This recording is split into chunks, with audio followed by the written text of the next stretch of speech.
അപ്പോൾ നമ്മുടെ ഇന്നത്തെ വീഡിയോ നമ്മളിന്ന് മൊത്തമായിട്ട് ഫാസ്റ്റ് ഫുഡ് മാത്രമാണ് കഴിക്കാൻ പോകുന്നത്. അങ്ങനെ നമ്മുടെ രാവിലത്തെ ബ്രേക്ക്ഫാസ്റ്റ് കഴിക്കാൻ വേണ്ടിയിട്ട് ഞങ്ങൾ ചെന്നത് ഹോട്ടൽ ഷാലിമാറിലോട്ടാണ് കേട്ടോ. അങ്ങനെ ഞാൻ രാവിലെ തന്നെ ഓർഡർ ചെയ്തത് പൂരി മസാല ആയിരുന്നു കേട്ടോ. സത്യം പറയല്ലേ, ഞാൻ ഈ പൂരി മസാല ആദ്യമായിട്ടാണ് കഴിക്കാൻ പോകുന്നത് പുറത്തുനിന്ന് കേട്ടോ. നമ്മുടെ വീട്ടിൽ പൂരിയൊക്കെ ഉണ്ടാക്കിയിട്ട് കഴിച്ചിട്ടുണ്ടെങ്കിൽ പോലും പുറത്തുനിന്ന് പൂരി മസാല ആദ്യമായിട്ട് കിട്ടുന്നത്. അപ്പോൾ ഞാൻ വിചാരിച്ചു ഇവർ പൂരി മസാല എന്ന് പറയുമ്പോൾ രണ്ടും കൂടി സെറ്റ് ചെയ്ത് തരുന്നത് വിചാരിച്ചിട്ടോ. പക്ഷേ അങ്ങനെ ആയിരുന്നില്ല, പൂരി മസാലയും വേറെ വേറെ തന്നിട്ടുണ്ടായിരുന്നു. എങ്കിൽ പോലും നല്ല ആവി പോകുന്ന പൂരി ആയിരുന്നു കേട്ടോ. അതുകൊണ്ട് തന്നെ നല്ല അടിപൊളി ടേസ്റ്റ് ആയിട്ട് തോന്നി. പിന്നെ ഒരു 11:30 ഒക്കെ ഭയങ്കര വിശപ്പ് കിട്ടും. അപ്പോൾ ഞങ്ങൾ നേരെ ബിരിയാണി സെൻറ്ററിലോട്ടാണ് പോയത് കേട്ടോ. ലിമിറ്റഡ് റൈസ് ആയതുകൊണ്ട് നമുക്ക് എത്ര വേണമെങ്കിലും വാങ്ങിച്ച് കഴിക്കാം കേട്ടോ. പിന്നെ നമ്മളൊരു 3:30-4 മണിയൊക്കെ എപ്പോഴും പുഴയ്ക്ക് പോയിട്ടുണ്ടായിരുന്നു. അവിടെ ചെന്നപ്പോൾ ഒരു 40 രൂപയുടെ ഐസ്ക്രീം മേടിച്ച് കഴിച്ചു കേട്ടോ.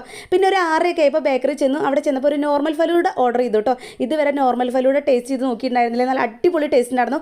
കുറേ ഫ്രൂട്ട്സ് അതുപോലെ നട്ട്സൊക്കെ ആഡ് ചെയ്ത് നല്ല രസമുണ്ടായിരുന്നു കേട്ടോ. അങ്ങനെ നമ്മൾ അവസാനമായിട്ട് കഴിക്കാൻ പോകുന്ന സാധനം ഫ്രൈഡ് റൈസ് ആണ്. ഹോട്ടൽ പാരാമൗണ്ടിലോട്ട് ചെന്നു. രാത്രി ഇപ്പോൾ ഒരു 11 മണിയൊക്കെ ആയിട്ടുണ്ടാവും കേട്ടോ. പകുതി കഴിച്ച് കഴിഞ്ഞപ്പോഴാണ് ഈശ്വര സോസ് ഒഴിച്ചില്ലല്ലോ എന്ന് ഓർമ്മ വന്ന് അങ്ങനെ സോസും കൂട്ടി നല്ല അടിപൊളി ടേസ്റ്റ് ആയിട്ട് കഴിച്ചു. അപ്പോൾ വീഡിയോ ഇഷ്ടപ്പെട്ടാൽ സബ്സ്ക്രൈബ് ചെയ്യാൻ മറക്കല്ലേ.